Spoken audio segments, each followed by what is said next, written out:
মানুষ হাজার বছর ধরে এমন কিছু জিনিস তৈরি করেছে যা পৃথিবীকে অবাক করে দিয়েছে। এমন কিছু দেশ আছে যাদের ইতিহাস পৃথিবীর ইতিহাসকেও যেন বদলে দেয়। আজ আমরা যাত্রা করব এমন এক দেশে যেখানে রয়েছে পৃথিবীর অন্যতম প্রাচীনতম সভ্যতা এবং এমন এক দেয়াল যা মহাকাশ থেকেও দেখা যায়। আজকের গল্প চীনকে নিয়ে। ট্রিবান বাংলায় নতুন হলে সাবস্ক্রাইব করতে ভুলবেন না। পৃথিবীর মানচিত্রে চীন শুধু একটি দেশই নয়, এটি যেন একটি পুরোপুরি আলাদা পৃথিবী। আয়তনের দিক থেকে চীন পৃথিবীর চতুর্থম বৃহত্তম দেশ।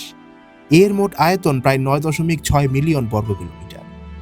চীনের উত্তরে রয়েছে মঙ্গোলিয়া ও রাশিয়া, দক্ষিণে ভিয়েতনাম, লাওস এবং মিয়ানমার, পশ্চিমে ভারত, নেপাল, পাকিস্তান এবং মধ্য এশিয়ার কয়েকটি দেশ। চীনের মোট সীমান্ত প্রায় 22,000 কিলোমিটার দীর্ঘ। চীন পৃথিবীর অন্য যে কোনো দেশের তুলনায় সবচেয়ে বেশি সীমান্ত ভাগ করে নেয়। চীন মোট 14টি দেশের সাথে নিজেদের সীমান্ত ভাগ করে। চীনের জনসংখ্যা প্রায় 1.4 বিলিয়নের কাছাকাছি, অর্থাৎ পৃথিবীর প্রতি 6 জন মানুষের মধ্যে একজন মানুষ চীনে বাস করে। যদি চীনকে একটি আলাদা পৃথিবী হিসেবে ধরা হয় তাহলে খুব একটা বেশি ভুল হবে না, কারণ এখানে রয়েছে মরুভূমি, তুষারাচ্ছন্ন পাহাড়, রয়েছে ঘন বন, বিশাল নদী, আধুনিক শহর এবং হাজার বছরের পুরনো সংস্কৃতি। চীনের পশ্চিম অংশ মূলত পাহাড়ি অঞ্চল। এখানে অবস্থিত পৃথিবীর সর্বোচ্চ মালভূমি, তিব্বতী মালভূমি। অনেকেই এটিকে বলে পৃথিবীর ছাদ, কারণ তিব্বত পাহাড়ের প্রায় 4,500 মিটার উঁচুতে। এই তিব্বত মালভূমি থেকে জন্ম নিয়েছে এশিয়ার অনেক বড় বড় নদী, যার মধ্যে অন্যতম হচ্ছে ইয়াংজি, হুয়াংহো, ব্রহ্মপুত্র এবং মেকং নদী। চীনের উত্তর পশ্চিমে রয়েছে বিশাল গোবি মরুভূমি। এটি এশিয়ার অন্যতম বৃহৎ মরুভূমি। এর আয়তন প্রায় 1.3 মিলিয়ন বর্গ কিলোমিটার। অবাক করার মতো বিষয় হচ্ছে যে দেশের কাছে রয়েছে পৃথিবীর সবচেয়ে বৃহৎ মরুভূমি, আবার সেই দেশেই রয়েছে পৃথিবীর সবচেয়ে আধুনিক শহরগুলোর একটি, সাংহাই। চীনের শহর সাংহাইতে প্রায় 2 কোটিরও বেশি মানুষ বাস করে। এই শহরের অসংখ্য উঁচু ভবন, দ্রুতগতির ট্রেন এবং আধুনিক প্রযুক্তি এটিকে ভবিষ্যতের শহর বলে মনে করায়। এই দেশ পৃথিবীর অন্যতম প্রাচীনতম এক দেশ। আজ থেকে প্রায় 1000 বছর আগে, যখন পৃথিবীর অনেক জায়গায় মানুষ শিকার আর খাবার সংগ্রহ করে জীবন কাটাত, তখন পূর্ব এশিয়ার এক বিশাল ভূখণ্ডে ধীরে ধীরে জন্ম নিচ্ছিল একটি শক্তিশালী সভ্যতা।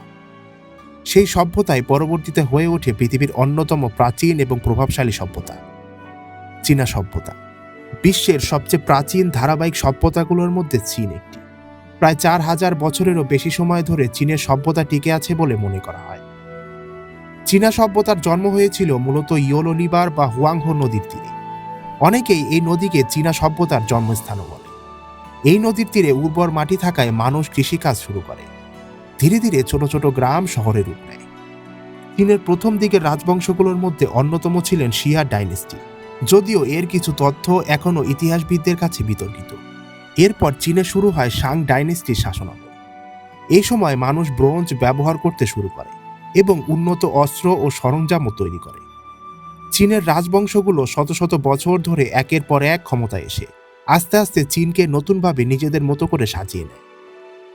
বিশ্বের ইতিহাসের বড় পরিবর্তন আনা আবিষ্কারগুলোর মধ্যে অনেকগুলোই প্রথম তৈরি হয়েছিল চীনে, যেমন কাগজ, কম্পাস, গানপাউডার এবং প্রিন্টিং প্রযুক্তি। এই 4টি আবিষ্কারকে প্রায়ই চীনের 4টি মহান আবিষ্কার বলে মনে করা হয়। কাগজ আবিষ্কারের আগে মানুষ পশুর চামড়া, পাথর বা বাঁশে লিখত, কিন্তু কাগজ আবিষ্কারের ফলে জ্ঞান দ্রুত ছড়িয়ে পড়তে শুরু করে। গানপাউডার যুদ্ধের ধরনই পাল্টে দেয়, আর প্রিন্টিং প্রযুক্তি তো বই ছাপানোকে আরও বেশি সহজ করে তোলে। এই আবিষ্কারগুলো শুধু চীনই নয়, পুরো বিশ্বের ইতিহাসকে রাতারাতি বদলে দেয়। তবে ইতিহাসবিদরা মনে করেন চীনের পরিবর্তনের পেছনে সবচেয়ে বড় কারণ হচ্ছে কিং শাই ওয়াং এর রাজত্ব। তিনি ছিলেন এমন একজন শাসক যে খ্রিস্টপূর্ব 221 সালে প্রথমবারের মতো চীনের বিভিন্ন অঞ্চলকে একত্রিত করেন। তিনি মুদ্রা, ওজন এবং লেখার পদ্ধতিকে একীভূত করেন। তার শাসনামলেই গ্রেট ওয়ালের প্রথম অংশ তৈরির কাজ শুরু হয়। তবে তিনি ছিলেন অত্যন্ত কঠোর শাসক। তার বিরুদ্ধে কথা বললে অনেককে শাস্তি দেওয়া হতো। চীনের আর একটি বড় ইতিহাস জড়িয়ে রয়েছে এই বাণিজ্যের সাথে। প্রাচীনকালে চীন থেকে ইউরোপ পর্যন্ত একটি দীর্ঘ বাণিজ্য পথ তৈরি করা হয়, যে রোড ইতিহাসে বিখ্যাত সিল্ক রোড হিসেবে। এই পথের দৈর্ঘ্য ছিল প্রায় 6,400 কিলোমিটার। এই পথ দিয়েই রেশম, মশলা, চা এবং অন্যান্য মূল্যবান জিনিস চীন থেকে বিভিন্ন দেশে পৌঁছাত। শুধু পণ্যই নয়, এই পথ দিয়ে সংস্কৃতি, ধর্ম এবং নতুন ধারণাও ছড়িয়ে পড়েছিল চারিদিকে। চীনের সংস্কৃতি আজও পৃথিবীর অন্যতম প্রভাবশালী সংস্কৃতিগুলোর মধ্যে একটি। চীনা ভাষা পৃথিবীর সবচেয়ে বেশি ব্যবহৃত ভাষাগুলোর একটি। ম্যান্ডারিন ভাষায় প্রায় 1 বিলিয়নেরও বেশি মানুষ কথা বলে। চীনের নববর্ষ উদযাপন পৃথিবীর সবচেয়ে বড় উৎসবগুলোর একটি, যাকে বলা হয় চাইনিজ নিউ ইয়ার। এই চীন দেশের মেরুদণ্ডের আরেকটি ভিত্তির নাম হচ্ছে মেকং নদী। এই নদী পাহাড় থেকে শুরু হয়ে জঙ্গল, উপত্যকা এবং 6টি দেশের ভেতর দিয়ে প্রবাহিত হচ্ছে। মেকং নদী পৃথিবীর দীর্ঘতম নদীগুলোর মধ্যে একটি। এর মোট দৈর্ঘ্য প্রায় 4350 কিলোমিটার। এই নদীর উৎস চীনের তিব্বতীয় মালভূমিতে। উচ্চ পর্বত অঞ্চল থেকে ছোট্ট একটি প্রবাহ হিসাবে এটি যাত্রা শুরু করে। এরপর নদীটি প্রবাহিত হয় চীন, মিয়ানমার, লাওস, থাইল্যান্ড, কম্বোডিয়া এবং ভিয়েতনামের মধ্য দিয়ে। মোট প্রায় 7 কোটি মানুষের জীবন সরাসরি বা পরোক্ষভাবে এই মেকং নদীর উপর নির্ভরশীল। মেকং নদী পৃথিবীর সবচেয়ে সমৃদ্ধ নদীগুলোর একটি। এই নদীতে প্রায় 1100টিরও বেশি মাছের প্রজাতি রয়েছে। শুধু অ্যামাজনের পরই মেকংকে সবচেয়ে জীববৈচিত্র্যময় নদী ব্যবস্থাগুলোর মধ্যে ধরা হয়। এই নদীতে বিশাল আকারের মাছ পাওয়া যায়, যার মধ্যে অন্যতম হচ্ছে জায়ান্ট ফ্রেশ ওয়াটার স্টিংরে। এই প্রাণীর ওজন প্রায় 300 কেজিরও বেশি হতে পারে। মেকং নদী শুধু প্রাণীদের জন্যই গুরুত্বপূর্ণ নয়, অর্থনীতির জন্য খুবই গুরুত্বপূর্ণ এই মেকং নদী। লক্ষ লক্ষ মানুষ এই নদীর পানি দিয়ে কৃষিকাজ করে।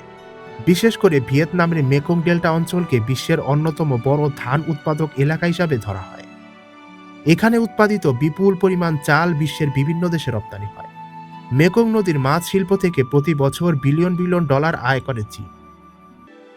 তাই বলাই যায় এটি শুধু একটি নদী নয়, এটি একটি দেশের অর্থনীতির মূল চাবিকাঠি। এইবার যদি আমরা চীনের আরেকটি অমর সৃষ্টির দিকে তাকাই, তাহলে আমাদের সামনে ভেসে উঠবে চীনের মহাপ্রাচীর। হাজার হাজার বছর আগে চীনের বিভিন্ন রাজ্য নিজেদের শত্রুদের হাত থেকে রক্ষা করার জন্য ছোট ছোট দেয়াল তৈরি করেছিল।